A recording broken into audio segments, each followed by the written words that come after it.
Hoy vamos a hablar de Thomas Hobbes, un filósofo británico que nació en 1588 y murió en 1679 y que es un poco el padre del liberalismo.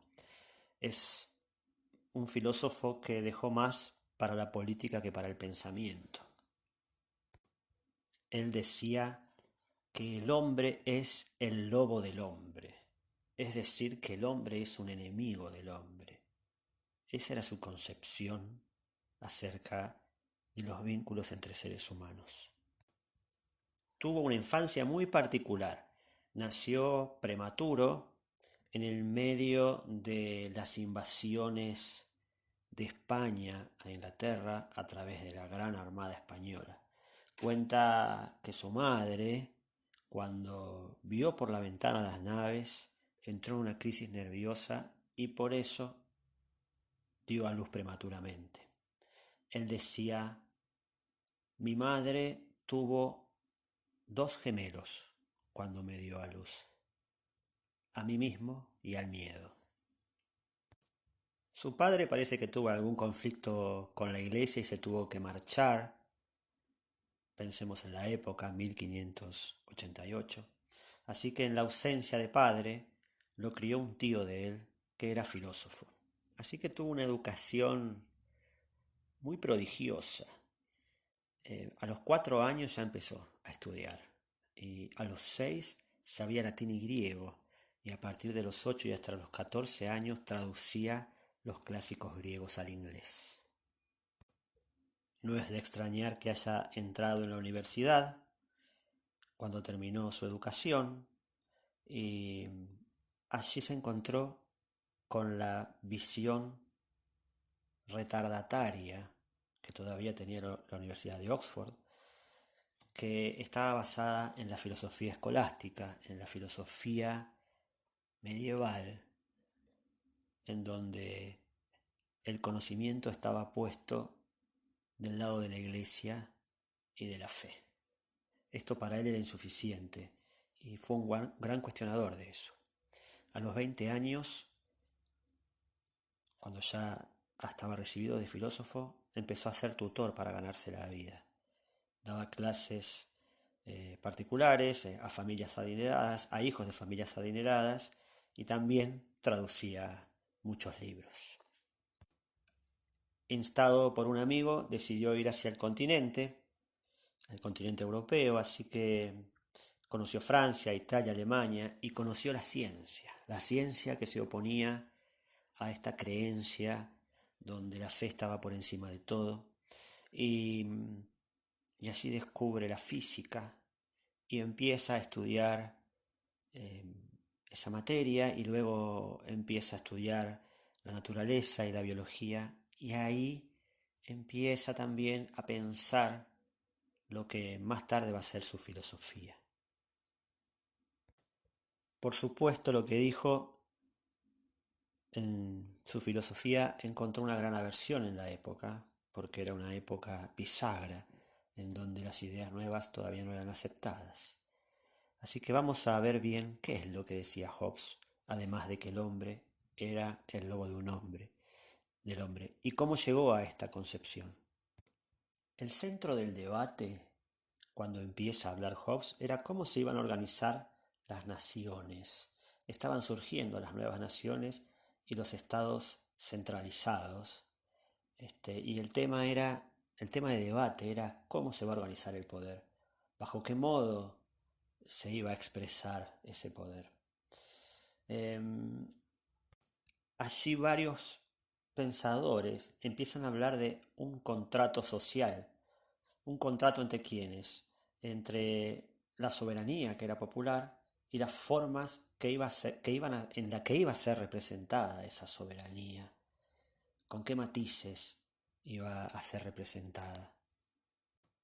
Hobbes parte de un análisis individualista de la naturaleza humana, y entonces él supone que el hombre es enemigo del hombre y que hace falta un contrato para dar seguridad, y la forma de obtenerlo es a través de un pacto. Y este pacto justifica en alguna medida la existencia de un Estado absolutista. Hobbes decía, si los seres humanos quedan en su estado de naturaleza, solo van a poder hacer la guerra entre sí. ¿Por qué? Él decía, hay tres causas principales para la guerra en la naturaleza del hombre. Uno es la competencia, otra es la inseguridad y la otra es la gloria.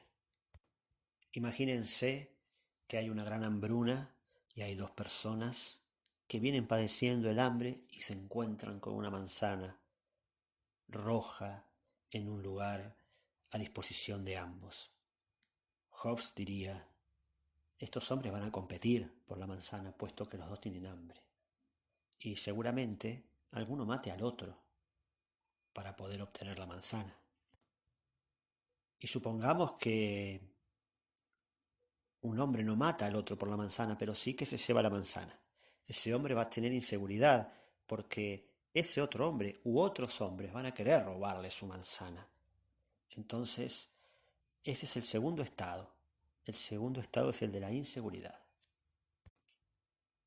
Y el tercero, por el cual los hombres entrarían en guerra, según Hobbes, es la reputación o la gloria. Este hombre que tiene esa manzana seguramente querrá hacerle saber a todos que es aquel que pudo alcanzar esa manzana. Entonces nos encontramos aquí en esas tres causas principales o estados principales del ser humano que mediante un pacto y un contrato deben ser solucionados. ¿Y cómo se hace? Bueno, los hombres que son libres desde su nacimiento, dice Hobbes. Eso es muy interesante, ¿no? Él dice, los hombres ceden su libertad para que un poder supremo los pueda gobernar. Para él, ese estado de naturaleza en libertad de los hombres, que no tiene límites, no es útil para nadie y solo conduce a la anarquía y la violencia.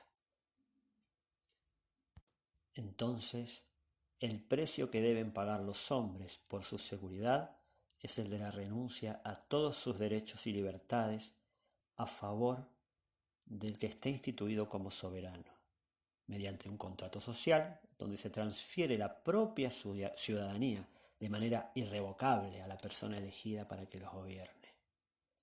Esta entonces puede ser ejercida de manera absoluta, sin limitaciones ni restricciones, ni siquiera dictadas por la ley.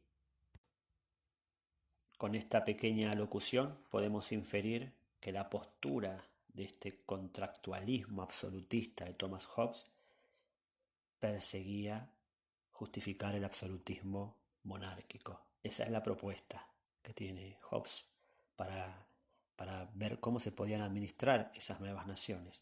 Él decía, con un rey con poder absoluto.